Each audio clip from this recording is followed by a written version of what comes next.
Namaste. So, in last class we discussed about some of the important problem related to CPU scheduling algorithms. So, we are going to continue that class today. So, scheduling algorithms are four types: first come first serve, SJF, priority and round robin. So, first three types of scheduling algorithms we discussed in the previous classes. So, we are moving into another concept that is called round robin. Round robin, each process get a small unit of CPU time, that is called time quantum, usually 10 to 100 millisecond. So, time quantum may be between 10 to 100 millisecond. After this time, the process is preempted and added to the end of the ready queue. So, each process will get that particular amount of time. So, that process should enter into the CPU and execute that particular amount of time and come out of that CPU. So, if that particular process is not completed its execution, again it should come to CPU for execution, but that time quantum, time unit will not change. Once it is fixed, that will not change. Related to this, we have some of the examples. So, I will explain that round robin concept with example. Let us go for example. Here time quantum is 4 millisecond. In the problem they will give this thing as an input. Quantum is 4 millisecond, time quantum is 4 millisecond, and they given three process P1, P2, P3 and their corresponding burst time 24, 3, 3. Meaning of this is P1 needs 24 millisecond time to complete its execution. P2 needs 3 millisecond time to complete its execution, and P3 needs 3 millisecond time to complete its execution. But CPU will allot time quantum, that means CPU will allot only 4 millisecond time to each process. So, if that particular process is not completed in that time quantum, that process should again enter inside the CPU for execution. So, here we will go for solution of this problem. The Gantt chart is, again this CPU scheduling algorithms, we have to draw one chart as a solution for problem. That chart is called Gantt chart. So, name of the scientist. First consider first process, that is P1. So, here whichever come first, that we have to enter inside the CPU. First is P1.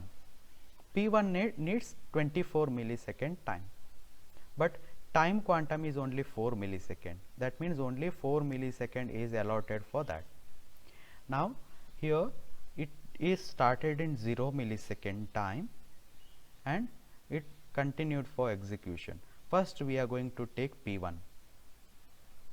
P1 needs 24, but time quantum, that means one set of time is allotted, only 4 millisecond allotted for that. Once that P1 is executed 4 millisecond, then P1 again waiting for execution, that means come out of the CPU. Now, it takes second process.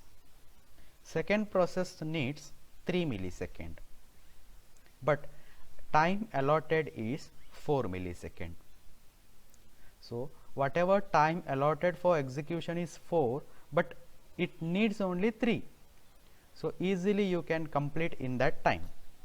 So, your P2 is entered inside the CPU in 4 millisecond. So, entered inside the CPU here. It needs 3 milli. So, here 4 plus 3, 7 millisecond your P2 is completed, but you got 4 milli, but you completed in 3 milli, so it is good. P2 is completed in 7. Now once it is completed, that is P2 is completed in 7, P3 is taken. So we are giving time slot for each process. Now P3 is entered inside the CPU in 7 milli. It takes how many time? 3 milli. But we are going to allot how many time? 4 milli. But it complete in less time, that is in 3 milli itself. So 7 it is started, plus this 3, 10. When it reaches 10, P3 also completed. Now out of these 3 process, P1 it executed 4 millisecond. So here it needs to it need 24 millisecond to complete, but it executed only 4 milli. So 24 minus 4, that is again it needs, again P1 needs 20 millisecond time for execution completion. P2 3 milli. We got that 3 milli here, that means we got 4 milli, so easily we completed P2 in that slot. P3, here 3 milli is needed, but they allotted 4 milli, so we easily completed P3 process also in the CPU.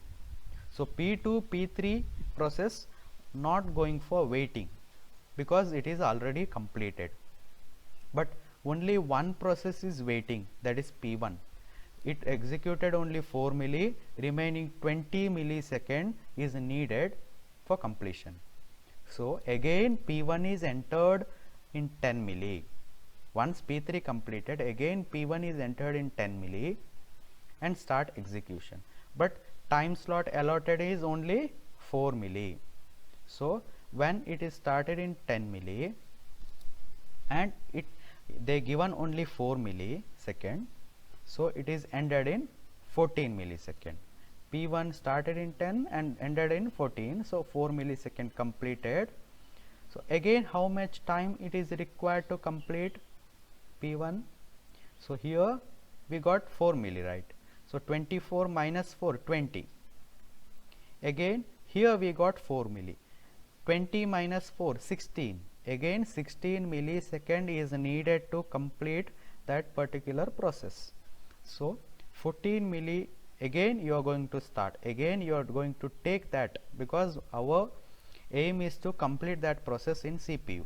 So 14 milli, again you are going to take that process. You got 4 millisecond time because the time slot is allotted already.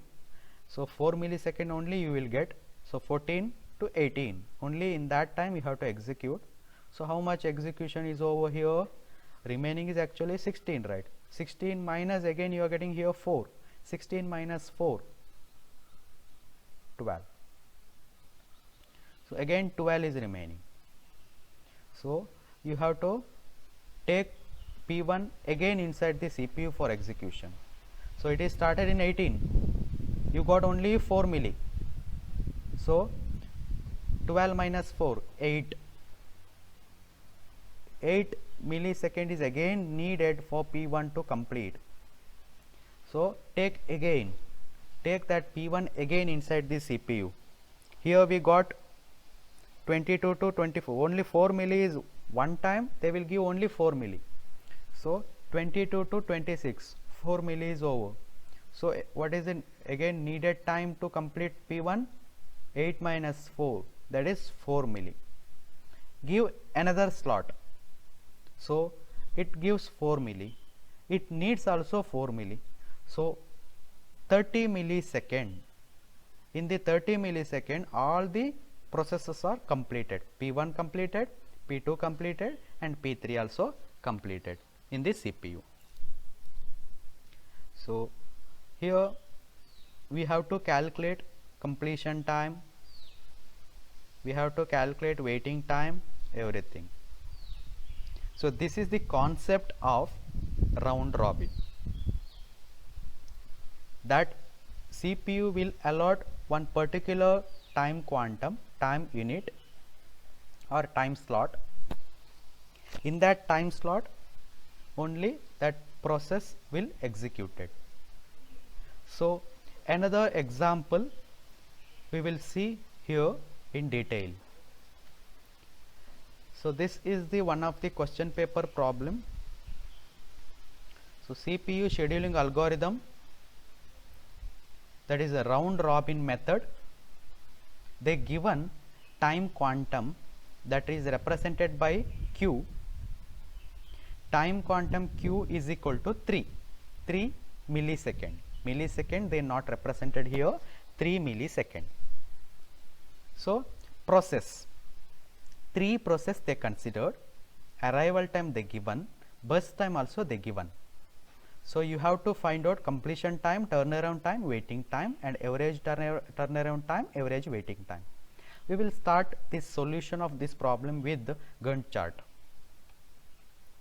So 0 millisecond, here we have quantum is 3 milli, that means given time for CPU is only 3 milli. In the 3 milli only we can execute, not more than that. So which is the first process arrived in near the CPU entrance? See, P0 is arrived first in the 0 milli. After that 2 milli P1 is arrived. After 4 milli P2 is arrived. So when it is started in 0, only one process is there near the entrance. So take inside the CPU, because we can't wait for any other process. In 0 millisecond we started execution, at that time we have only P0, so take inside that. So P0 we have inside the CPU. But how many time they allotted here? 3 milliseconds. So but how many time it needs to complete? That means P0 takes how much time to complete? 7 millisecond. So 7 millisecond is needed, but they allotted only 3 milli. Then only we can complete. Only when it reaches 7 milli, then only we can complete P0. But they given only 3 milli. So start P0. How much time it continues? Only 3 milli. Only 3 millisecond they will continue. 0 to 3. When it reaches 3 milli, so another process is arrived. Which one? Here P1 is arrived in 2 millisecond. So once time slot is given for 3 milli. When it reaches 3 milli, here you can see P1 is arrived in 2 milli. That means when it reaches 3 milli, now two processes are there near the door. That means entrance. One is P1 with the burst time is 4. Another one is P0. P0 here not completed. You can see it is executed only in 3 millisecond. Here it needs how much? 7 millisecond to complete. So 7 minus 3, how much? 7, 6, 5, 4. That means 4 millisecond. Again it takes 4 millisecond for completion. So P0 is 4, P1 is 4. Two processes are there near the entrance, right?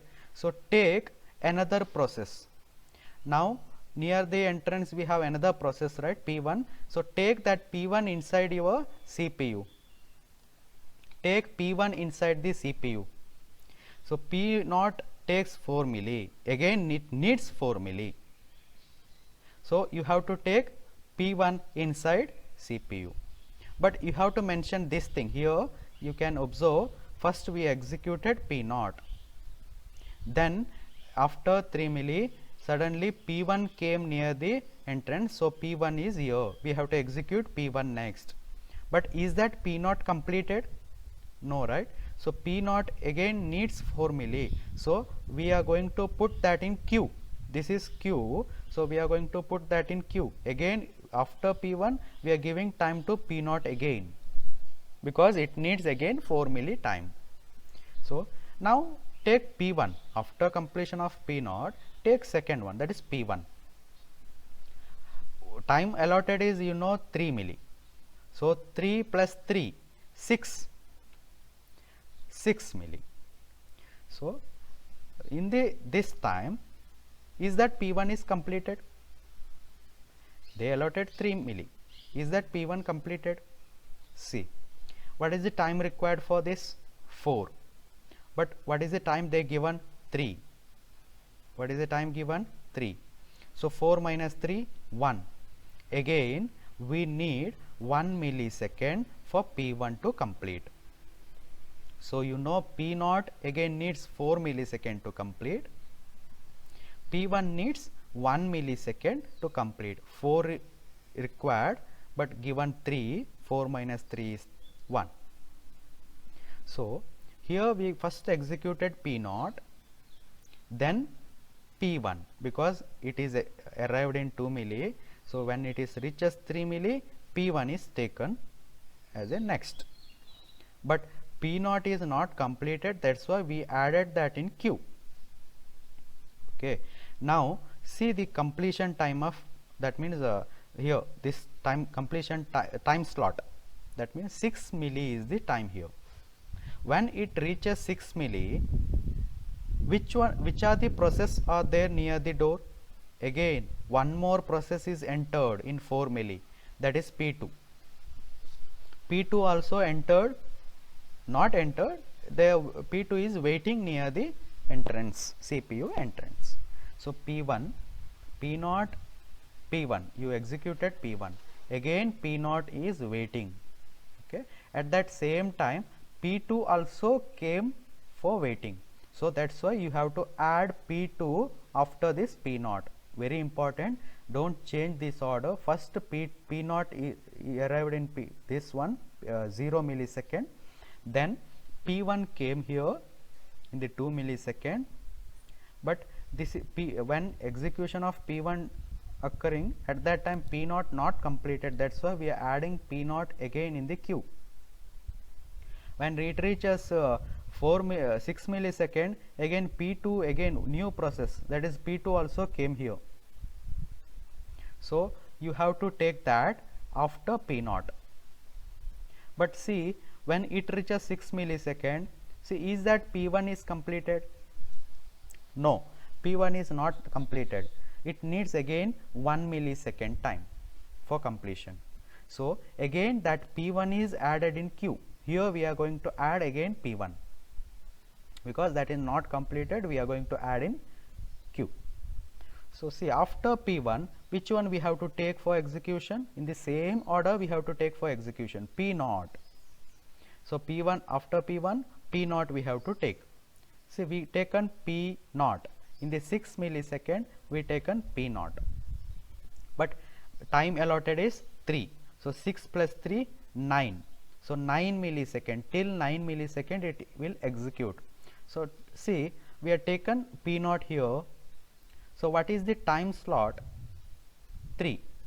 So in the first execution, how much time it needed? P0, 4 millisecond. Again we considered inside the CPU. P0 again we considered inside the CPU. We given again 3 millisecond time. Is that completed? No, because here we have 4 milli. We needed 4 milli, but they given only 3 milli. So P0 needs again 1 milli. So again you have to go for P0. So that's why you can see in the queue, last again we have to put that P0 in the queue. Okay. So here we executed P0. What is the next process in the queue? P2. Take that P2 here inside the CPU. So is that P2 executed previous? No, P2 is not taken inside the CPU. So new process is arrived, that is a P2 here. You take a new process. What is the process? P2, that takes 1 millisecond execution time. So very easy, right? They given 3 millisecond. So P2 needs only 1 millisecond. So it is started in 9 plus 1, 10 millisecond, P2 completed. Yes. it is completed in 10 milli. So what is the next process we have after P2? P1, because P1 is not completed here, we have to take it back inside the CPU. So take that P1 again. It is started in 10. How many time it needs? You can see this P1 needs 1 milli. Okay, so that P1 we have to take here, but what is the time slot allotted? 3 milli. So it needs only 1 milli. 10 plus 1, 11. In the 11 milli, P1 also completed. So remaining is only one process, that is P0. So this is in Q, last one, P0. So P0 needs how many time? We represented here in this place. P0 needs 1 millisecond for completion. So take again that, because it is not completed in this part, that's why we are taking again inside the queue. So we are whatever we have processed inside the queue, that we have to take inside the CPU, that is compulsory. So in the queue last process is P0, take that inside the CPU. So it needs 1 milli, but time allotted is 3 milli. So you can complete in 1 milli itself, that's why 11 it is started, 12 it is completed. So when it reaches 12 millisecond, entire all three processes are completed. So now your job is to find out completion time, turnaround time, waiting time. So completion time for P0. So here we have P0, then here also we have P0, here also we have P0. But when your P0 is completed, here P0 completed in this place. So 12 is the completion time, 12 millisecond is the completion time. So write 12 millisecond, 12. Okay, then when is P1 completed? P1 is here, another P1 is here, that means same process is there. Here it is not completed, that's why we taken here, again it is executed, now it is completed, that is in 11 millisecond. So write here 11. P2 here started and ended in only one slot, because P2 takes only 1 millisecond. So here itself it is completed, no need to take it back. So P2 here started and here ended, that is the 10 is the answer. As a completion time we have 10. Then turnaround time, completion time minus arrival time. Completion time we calculated here, arrival time we have here, 12 minus 0, 11 minus 2, 10 minus 4, that is the answer for turnaround time. Once you got turnaround time, it is easy to calculate waiting time also. Waiting time formula is turnaround time minus burst time. Turnaround time formula 12, 9, 6. Burst time formula, burst time on value 7, 4, 1. So 12 minus 7, 9 minus 4 and 6 minus 1. This is the answer for waiting time.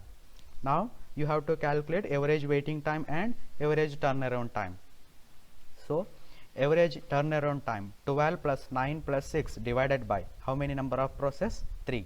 12 plus 9 plus 6 divided by 3, that is the answer for turnaround time, average turnaround time.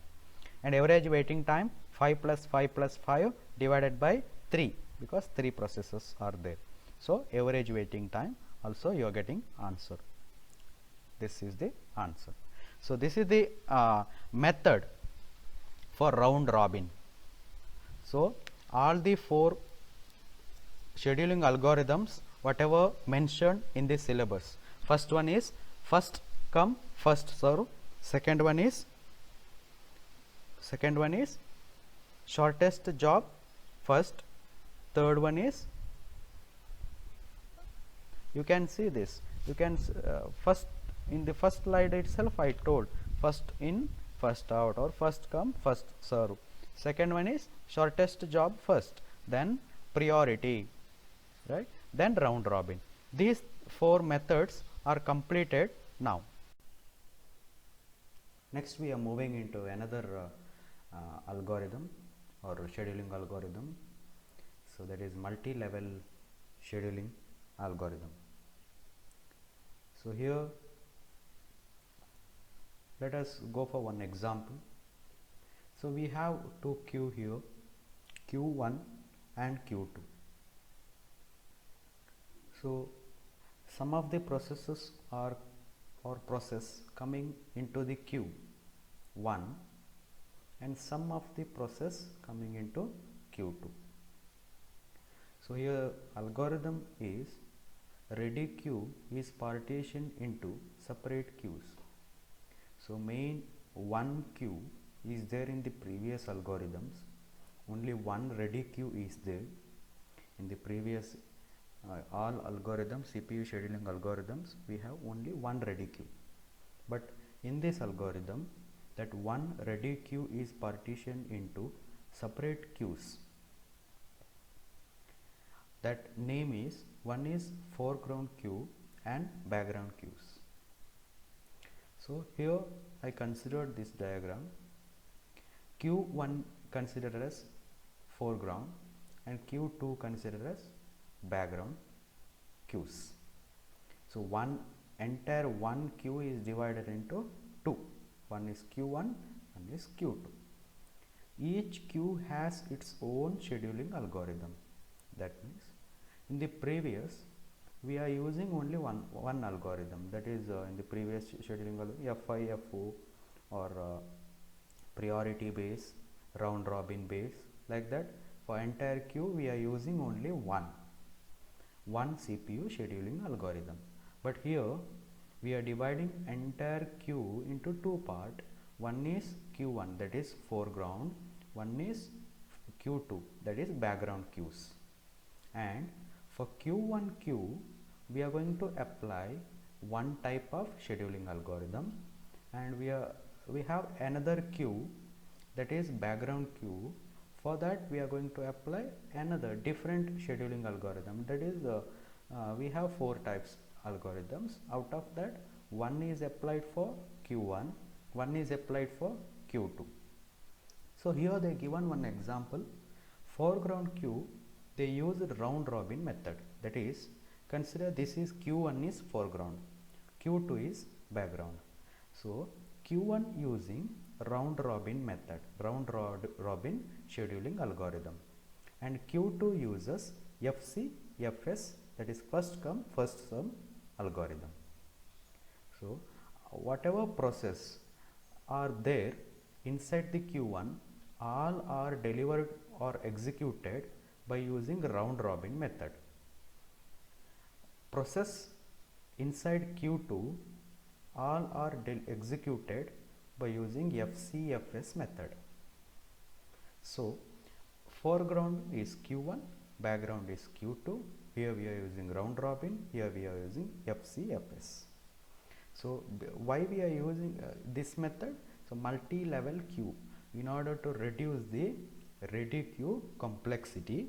So if you are using only one ready queue, that maybe some complex design we need for that. In order to reduce that, we are going for this method. We are using different queues, and one very important thing is, each queue we have priority. That means Q1 having highest priority and Q2 having lowest priority. So here foreground, Q1 process is called foreground processes or Q1 queue. Q1 is the queue. Inside that, how many processes are there? All processes are foreground process. Here we have Q2 queue. Inside that, how many processes are there? All processes are background queue. And all processes inside Q1 having very high priority, we are using a round robin method for execution. And how many processes are there in Q2? All having low priority, and we are using method first come first serve. This is the point. So we are going for another set of example. Here multi-level queue, one example is given. So here entire ready queue is divided into 5 different queues, 5 level queues. First is system process, second is interactive, third one is interactive editing, then batch, then student. So entire ready queue, one ready queue we are dividing into 5 different ready queue.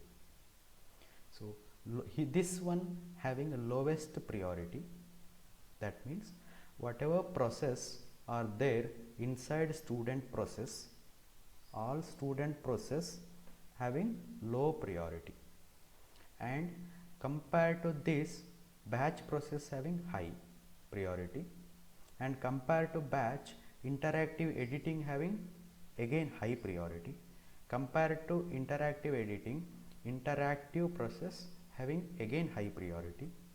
And when you are comparing these all these process, system process having very highest priority. So process inside system process queue, we are going to allow that inside the CPU first because it having highest priority. We have to concentrate the system process first, then we have to concentrate interactive, then interactive editing, then batch and student, because here their priority concept is applied. So in the previous slide we can see Q1, Q2. Q1 we are going for highest priority, Q2 we are going for lowest priority. So here I consider only 2 queue, but in the next this example they considered 5 different queues. Only that is the difference between that previous this example and this example. Now we have another. In order to avoid this drawback of multi-level queue scheduling, we have another scheduling algorithms. So what is the drawback of this and what is the new algorithm? We can see that. So new algorithm is multi-level feedback queue. So a process can move between the various queues. Aging can be implemented this way. In the previous slide, this slide, concept is multi-level queue scheduling. So here multi-level queue scheduling is we are giving priority for this. Each queue we are giving priority. Whichever having highest priority, that is given to CPU. That process are given to CPU. There is a chance of age blocking concept. That blocking and starvation concept we seen in the previous slides. So what you mean by blocking? So here highest priority process always executed first. If there is any more than some 1000 or 1000 or many processes are there at that time, lowest process always waiting for highest process to complete, highest priority process to complete.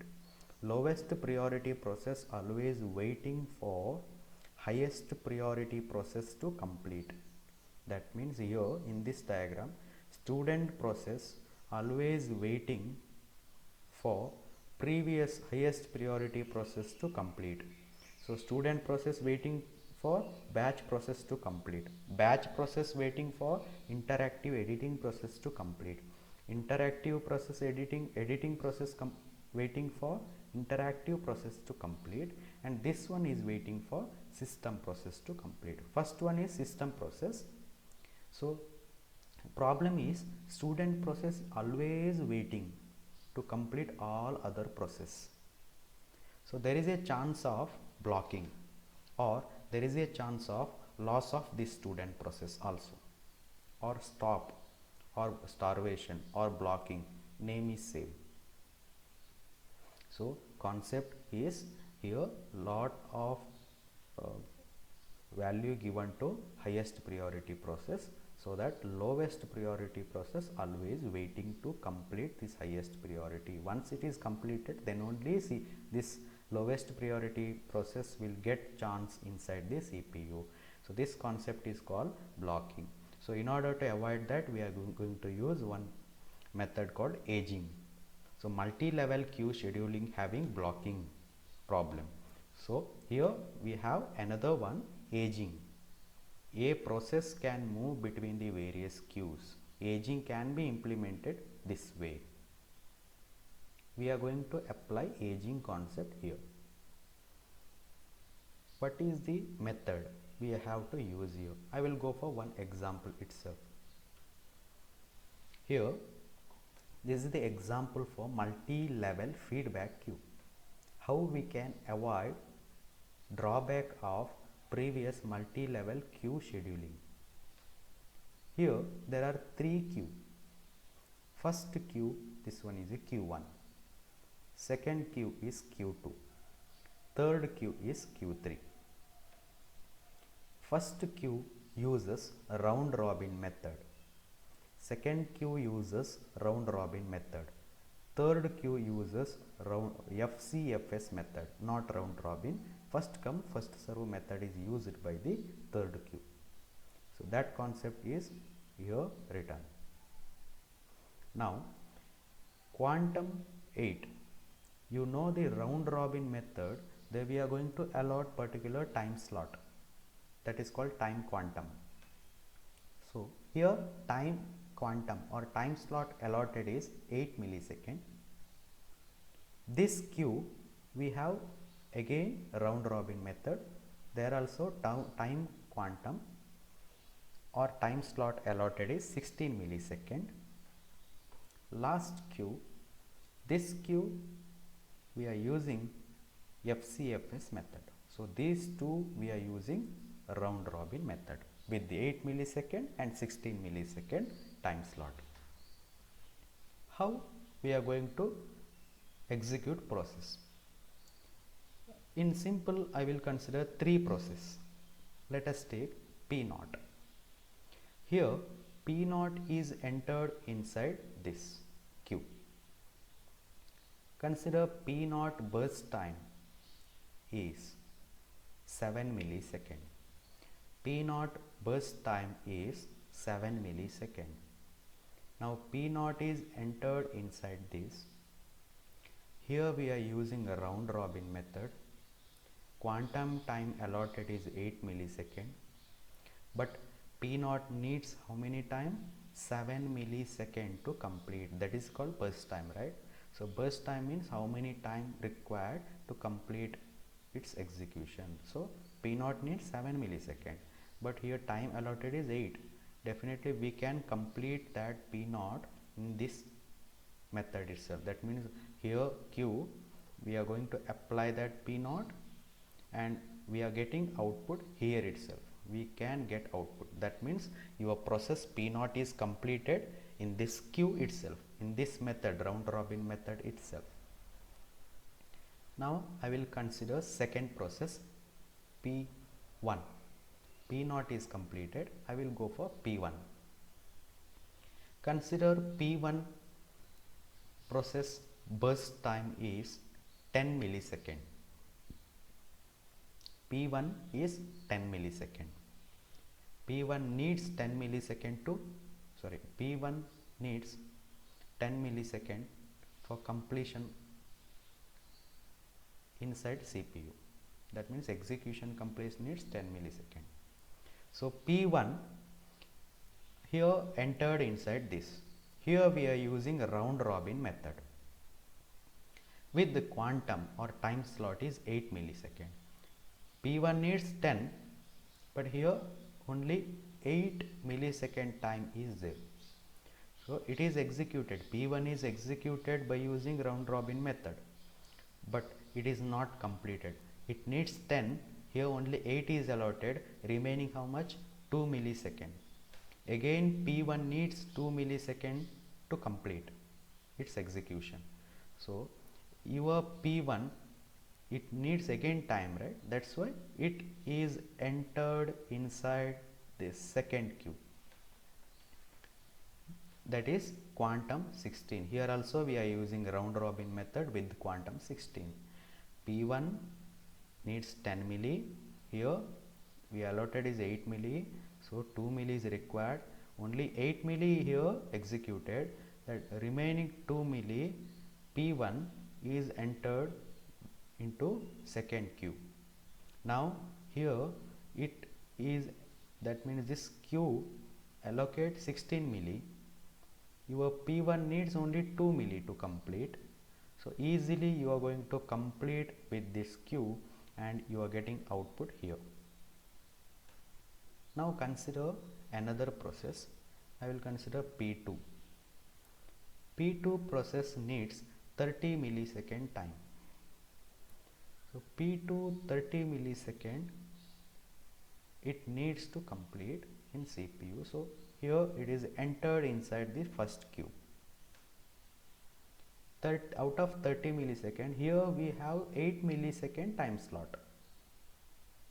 30 minus 8, 22. When your process come outside this queue, P2 needs again 22 millisecond to complete, because only 8 is completed out of 30. 22 is remaining. So that P2 process with 22 millisecond is entered to second queue. Here we have round robin method with the quantum 16. Here we have P2 with the 22 millisecond. Now it is entered inside the queue. When it come outside, it needs how many time? Out of 22, 16 is executed. 16 is the time slot that is executed. P2 16 executed, remaining is 6, that is 22 minus 16, 6 millisecond is remaining. So your P2 process will enter inside a third queue with the 6 millisecond time. That what is the 6 millisecond? So your P2 process needs 6 millisecond to complete.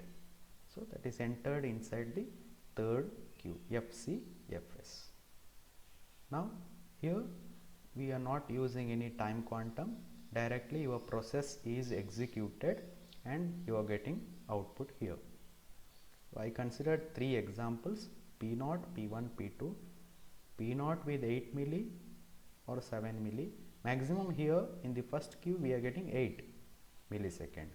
So less than 8 millisecond, directly here you are getting output. If it is more than 8 millisecond, then that is entered into second queue. Here it is executed in the second queue. If your process is not completed or execution is not completed in the second queue also, then that is entered into third queue. Here it is definitely here first come first serve method. Here we don't have any time quantum, so here we are getting output directly. So this is the method we are using to avoid drawback of multi-level queue scheduling. This is the aging method. So previous we have 4 types of algorithms we seen. First come first serve, priority, SJF, round robin. With that they added another 2, multi-level queue scheduling and multi-level feedback queue scheduling. There is a difference, feedback and only multi-level queue. So next class we will start continuation of this. Thank you.